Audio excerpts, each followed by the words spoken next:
What's up, YouTube? So today we're bleeding the brakes on the van. My favorite side to bleed is the driver rear because I can always see the line.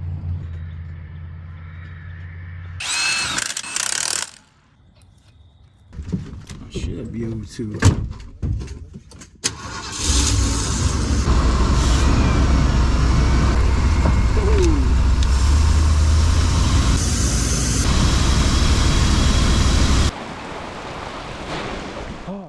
So to start, I got my self bleeder right here.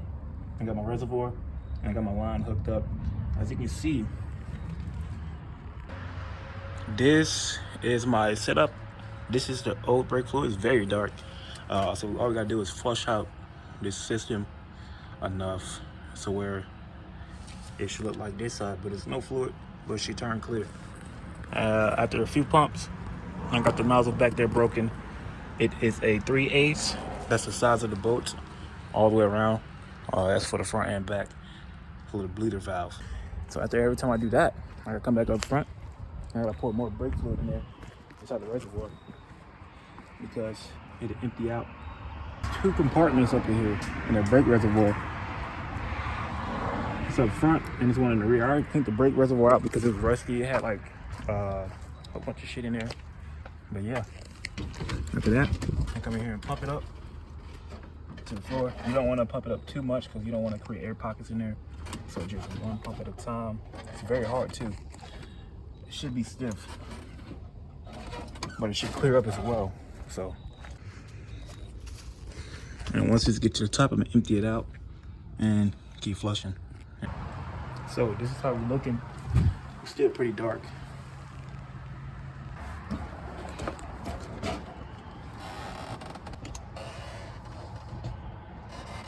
I can hear that shit too. These shits are clogged. That's what 20 years of sitting will do. It's about time to dump all this out of here. So we're gonna twist counterclockwise and dump all that in there. Don't leak and make a mess. So I gotta figure out why there's 2 compartments on this master cylinder or brake booster unit. And I say that because it's leaking out. Well, it was leaking out. When I didn't have the cap on it, it was pushing upwards out of that front part.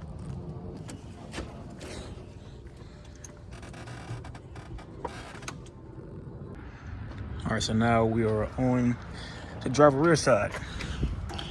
And before I took it off, well, that's how the brake fluid was looking coming through the lines. Much better than that. So we're gonna get that filled up about 3/4 and then empty it and then fill it up again.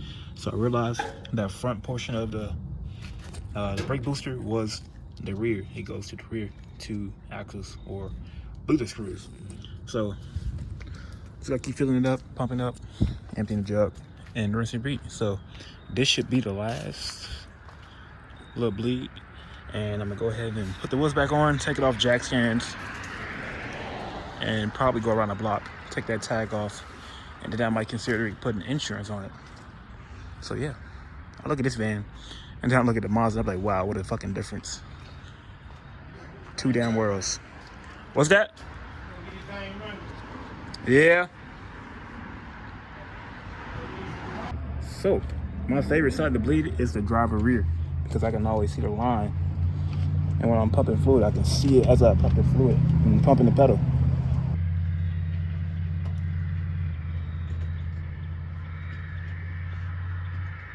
As you can see, it's going up. Definitely gotta edit this out. It's nice and clear. Out with the old and with the new, of course. Bleeding brakes ain't that hard if you have your little reservoir and a tube that won't let air go back into the system. You can do this alone. You don't always need nobody to help you. And then you make sure your reservoir don't run dry and you don't induce air into the system, which I probably just did.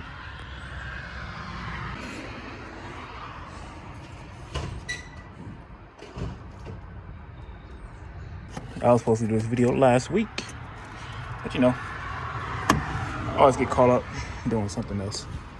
Paint my wheels back white, of course.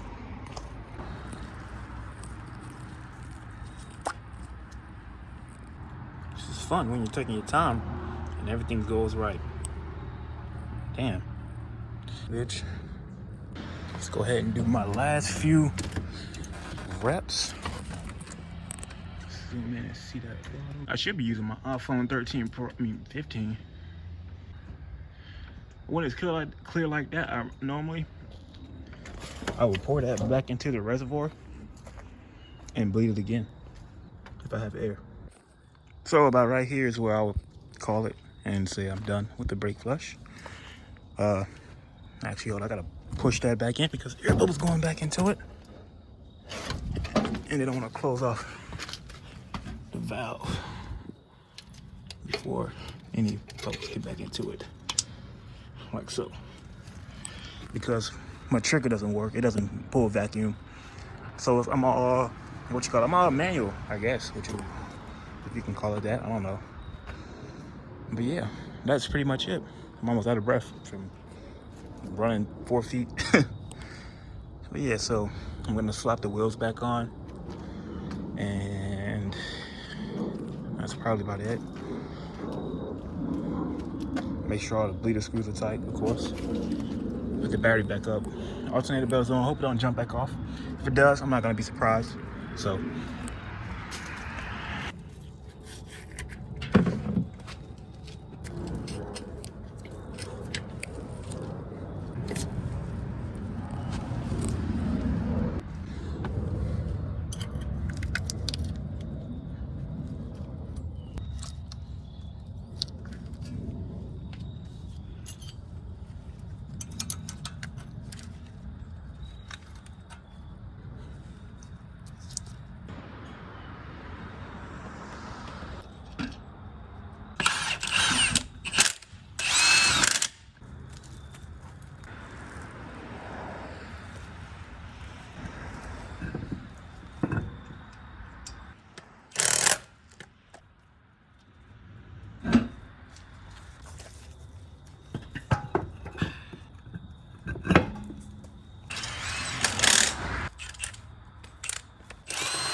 Normally when I'm jacking up big vehicles, I don't just shoot it to the floor. I just go down by level.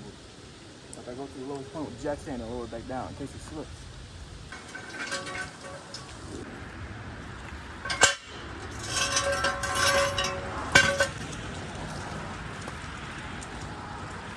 Alrighty, so from here into the next clip, all I did was clean the windshield off with a razor blade, and then clean the battery terminals as well, because that shit was giving me starting problems. And I poured a little gas in there and it crunk up. And I was setting up the cameras, and I was on and off. I was kind of getting troubles at this point as well. With the cameras, the GoPro didn't want to turn on. The phone was dying. I'm like, yo, I was trying to just set up multiple camera angles, which eventually turned out good. Right here, I was just pouring gas into my little water bottle so I can get into the jump start. You know, these older vehicles, they don't always start up on the first hit, especially if it's not gas in the bowls already inside the carburetor. So that's all I was doing here.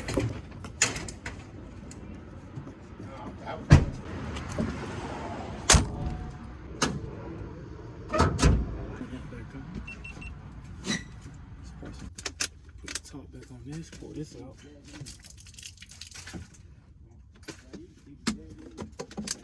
And we're gonna ride. I should be able to.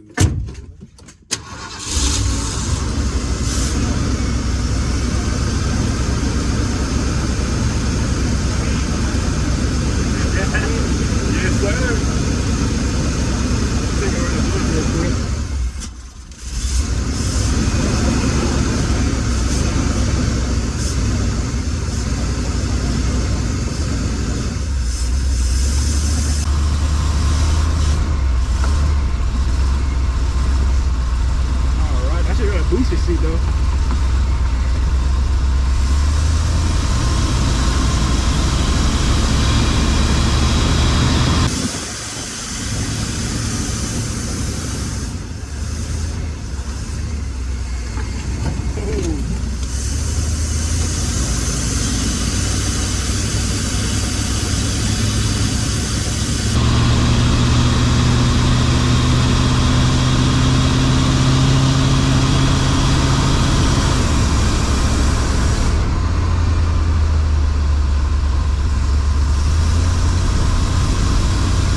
timing, man.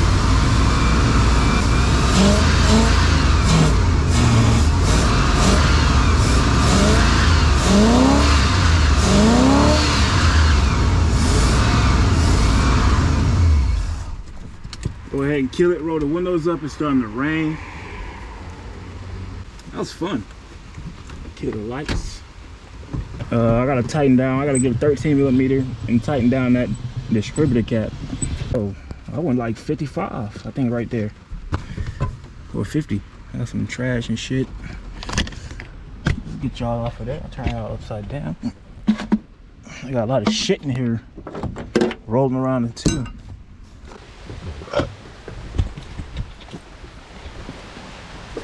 That was fun though. Old Ford. I'm trying to see if I can turn my, okay. I gotta keep it like this then. I gotta keep it upside down. Open this shit with one hand. Okay. I got a little jerry can there. The grass ain't fucking stretching around. That's a wrap. Leave this motherfucker right here to tomorrow. God damn. Too much shit in here, man. Let's get that off of there. Stop the recording. Try some different angles. I'll let y'all see this. I gotta let my hood up on this car. But I'm pretty much gonna end it here. Acorns and shit fall. And I'll catch y'all in the next one. Oh, golly. So yeah, that's pretty much the video. I gotta move. Well, I got the muzzle moved now back up on the carport. Let me wipe off this camera. But I want to drive it. This is pretty much unplanned. I was supposed to drive it again earlier, but I was busy bleeding the brakes and whatnot. But the brakes feel so much better, bro. Like, they feel better than them more than a mile, honestly. So now I'm gonna stay over there in the front yard for right now. For tomorrow, and I'll back it back in over there and over on this side. Or I might take it back to my granddad's house. But I gotta get the timing set right, because it was back front. I was flooring it. I was like, it should be going faster than what it is. But it's okay. I got some time to play with that. Do some research and see where TDC is now that that airplane's gone by. So that's pretty much it. Set the timing, get a fuel tank, remove all the stuff out the van, because I don't like driving in any vehicle where I got stuff rolling around. It can become a projectile. You know, it can become very dangerous, especially in some shit like that where I can't really see. I did swap out that passenger side driver mirror off camera and things like that. I feel like those shot more vertical. I can't really see what I want to see out of those mirrors. But I'm gonna pretty much wrap up the video here, and I guess upload some more stuff next week, or maybe the next video will be an actual official drive. I might take it on the highway, I don't know. But this thing don't have insurance yet. Of course, I'll probably get insurance once I take it on the highway. I make sure it shifts through all the gears. I can't do that right here. I mean, I actually could. I gotta go over down to the train tracks and then probably turn around, come back down here and shoot up through here about 60 miles per hour. I think fourth gear engages around there, probably. I don't know how. But yeah, thank y'all for watching, and I'll see y'all in the next one. So, peace.